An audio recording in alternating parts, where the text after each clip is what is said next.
okay lang naman daw na tawagin sila na parang napabili ng suka, basta daw siya may diploma. Oo, at lalabanan daw Sino ba nila. walang diploma? Ha? Eh, hindi ko alam kung sino pinatutungkulan niya. Ang sabi niya, lalabanan daw ng Team Suka, ang Team Sinusuka. Ba, iba na ngayon? Hindi na kasamaan versus kadiliman? Bago sinasabi niya, matapang si Senator Bato, sabi niya, paglalabang ko yung Pilipinas, gusto ko punta tayo eh. Ngayon na, punta tayo lahat doon. Oo. Ang tanong mo, Kel. Kailan nga? Di ba? Uy, pero napag-uusapan na natin habang inaantay natin si Ma'am Dana. Eh di, Okay. napakinggan mo rin yung sinabi ng Pangulo. Nino? Sino Pangulo? Isa lang ang Pangulo natin. Ay, sorry. Pangulo mo ba si Trump? Pangulong Marcos. Kilala mo naman ang VP natin. VP. Sino ba nag-aambisyon maging VP ngayon? Madami sila yata. Oo. Pero yun nga ang sinabi ng Pangulo, tila yung iba daw, wala siyang binanggit kung sino yung iba daw na kandidato parang napabili lang daw ng suka. May mga ganun. Sumagot yung mga parang pakiramdam nila, baka sila yun. Sabi nung isa, okay lang naman daw na tawagin sila na parang napabili ng suka, basta daw siya may diploma. May ganun. Oo. At lalabanan daw Sino nila. ba walang diploma? Ha? Eh, hindi ko alam kung sino pinatutungkulan niya. Ang sabi niya, lalabanan daw ng Team Suka, ang Team Sinusuka. Ba, iba na ngayon? Hindi na kasamaan versus kadiliman? Basta kasamaan, kadiliman, basta ngayon puro kaplastikan. Kasi Yun ang malinaw. napaka,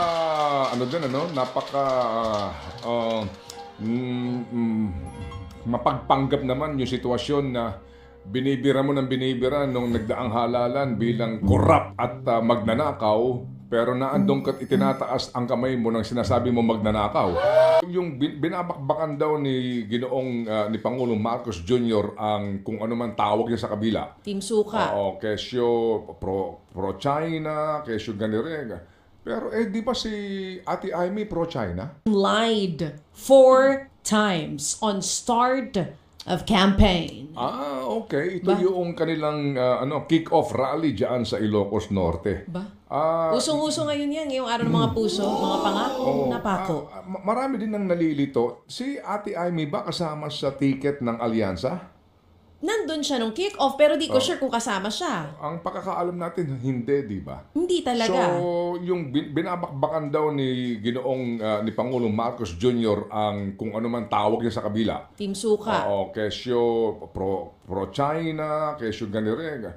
Pero di ba si Ate Amy pro-China?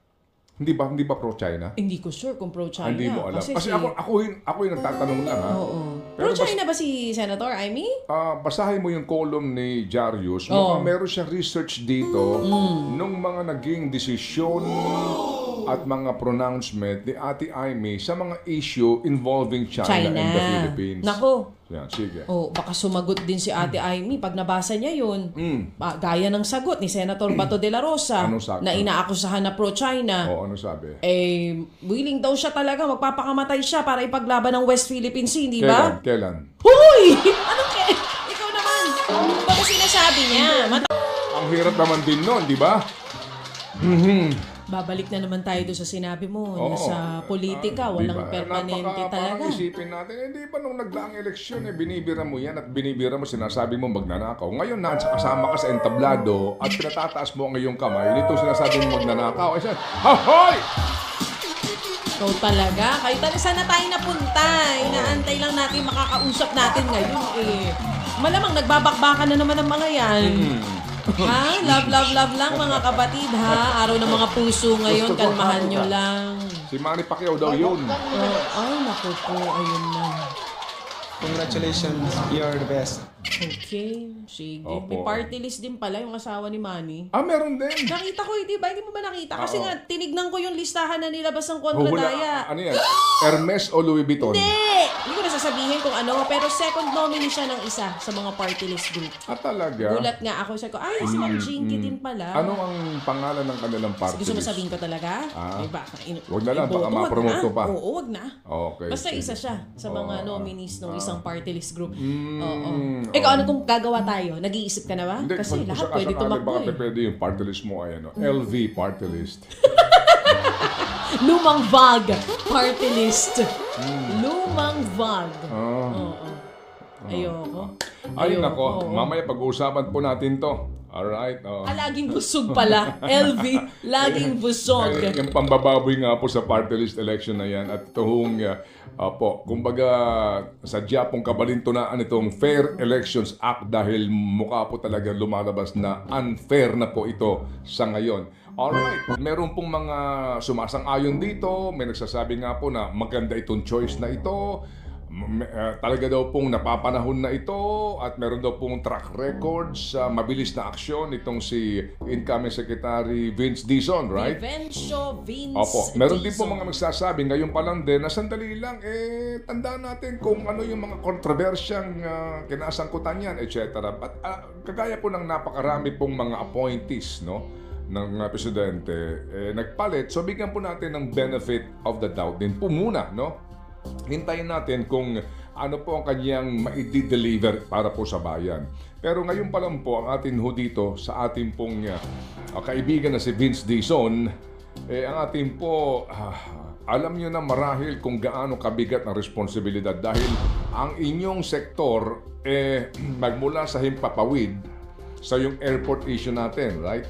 Yung pong land transportation, yung pong maritime natin, okay? At dito po sa land transportation na ito, iba't ibang mga sektor ito, sa tren at sa mga sasakyang panlupa. So doon pa lamang po sa train, ang laki na ho ng ating problema. Kaya ngayon pa lang po na nanawagan na sa inyo ang ilang mga sektor na unahin nyo yung mga problema po sa existing project sa usapin ng right of way at yan ang challenge dyan. Ang ating nga pong naulinigan na napakalaki ng problema po dito sa mga proyektong ito na ongoing at yung pong mga deal na pinasok nung past administration sa usapin po ng funding. Kaya daw po talagang ang sakit ng ulo ni Ginoong Bautista. Sa MRT 7 pa lang, ito po yung inaabangan namin, ako mismo, kasi makikinabang kami dito, dadaan to sa amin sa Commonwealth Avenue At marami pong mga mag-aaral, marami pong mga manggagawa ang nag-aabang nito. Kaya doon pa lang po sa final station nito, hindi ma-resolve. At maging mismo ho itong outgoing na USEC for Rail na si Regino, nagsasabi na kahit na po si Batman di kakayanin ito, kahit na po si Superman di kakayanin ito, Justice League na daw po ang kailangan dito. Meaning, talaga pong pagsasama-samahin na silang lahat. Si Wonder Woman, si Palos, si Captain Barbell. Lahat na po ang kailangan magtulong-tulong. Correct. At ang malaking issue rin po dito, yung corruption, mga kapatid. Sa usapin din po, noong mga pagpayag ng ilang LGUs doon sa pagtitirikan ng mga istasyon ng tren. Hindi maitatanggi. Yung usapin po ng right of way, yun, naku, sa simula pa lamang MRT7, ang dami na hong problema kinakaharap niyan. Kaya nag-aabono na po mismo yung pong proponent ng proyekto kasi nga ang gobyerno napakatagal kumilos. Saan ka naman nakakita? Di ba yung lupa na tatamaan ng proyekto ng gobyerno, kapag nagbabayad ng buwis, ang deklarasyon po, mababa yung balor. Pero kapag napukukunin, expropriate po ng gobyerno, iba na ang presyo. Pumapayag naman po ang hudikatura. Kaya dito, malaking bagay din, yung mawalang galang lang, yung din pong involvement sa usapin ng right of way ng mga RTC. Kasi silang pumipigil dito. Sa ibang mga mauunlad na bansa, kaya po ang bibilis ng kanila pong proyekto natatapos agad-agad kasi kapag ang estado na mawalang galang lang po sa mga property owners na tinatamaan ito, kapag estado na po ang gumagalaw at kumikilos sa isang napaka-importanteng proyekto, tabi kayong lahat. Pero hango din po sa ating pong saligang batas, kinakailangan pong dumaan sa proseso at yung pong eksakto lang, di ba? Yung pong hindi rin lugi pagbabayad ng estado doon sa expropriation na gagawin po nila. Okay, so ito na lang Skyway eh. Ilang taon ang inabot, lumiko pa siya. Yung Skyway na nag-adjust. Di ba? Kasi ang tagal ng gobyerno. So dito ngayon, ito number one problem ni Vince. Para po sa pagbibigay po ng maagang accomplishment kay Pangulong Marcos Jr. at sa buong bayan. Kasi nga siguro nababagalan po si Pangulong Marcos, pero kung naging mabagal yung una, gaano magiging kabilis dito? Gaano magiging, di ba, kapaspasan ang kilos ni Vince kung korte pa rin ang makakalaban ng gobyerno? Ha? At maging yung pong mga sinasabi din po na, alam niyo na, yung mga hindi may tatangging korupsyon. Magkano Korean? Yung common station na lang. Ito po ang pinakamalaking problema niya rin dyan. Dahil mismo po sinasabi ng mga taga-DOTR na may problema ito. Pansinin po ninyo, ikaw Seth, araw-araw kang dumadaan dyan, di ba? Sa MRT7, sa common station sa may EDSA. Yes. Pansinin po ninyo, gaano kabilis ang development o accomplishment? Pansinin po ninyo, pag dumadaan kayo dyan, ikaw dumadaan ka dyan, di ba? Ako everyday. Oh, everyday. Tagal, Nakikita mo ba?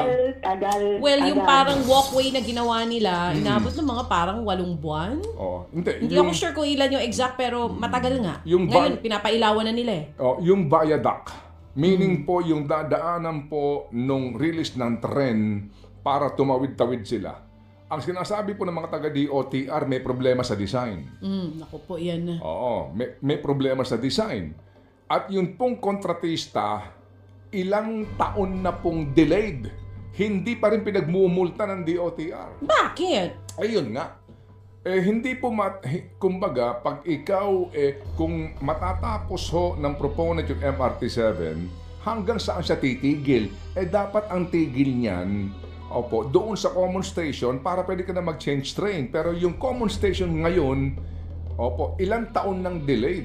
Ito pong construction company na BF na construction company. Yan sinasabi taga-DOTR. Yan po ay dito pa lang sa MRT3 at MRT7. Ilan pa ito? Itong LRT1 extension. Hirap. Hindi ba? Daming sakit ng ulo. Kaya si Vince Dizon, sa dami po ng mga pumupuri sa appointment niya, titignan natin ang kanyang galing dito na alam po naman natin, we appreciate po yung kanyang, kumbaga, sabi nga, tapang at lakas ng loob mo na pumalit ka dyan. Hindi ko basta-basta ang posisyon yan. Totoo. Hindi basta-basta ang departamento yan. Hindi pa kasama dito yung land transportation. Itong problema ng mga jeepney drivers. Ang first order of business para kay Vince, Secretary Vince, palitan mo yung dala ni Bautista na USEC for land transportation. Palitan mo din siya. Dapat gumawa ka ng tao mo mismo, para nakakaintindi sa actual na sitwasyon. Kasi ngayon, bulag ang presidente. Binulag nila sa katotohanan na hindi po tama yung kanilang accomplishment doon sa mga pumayag na mag-consolidate.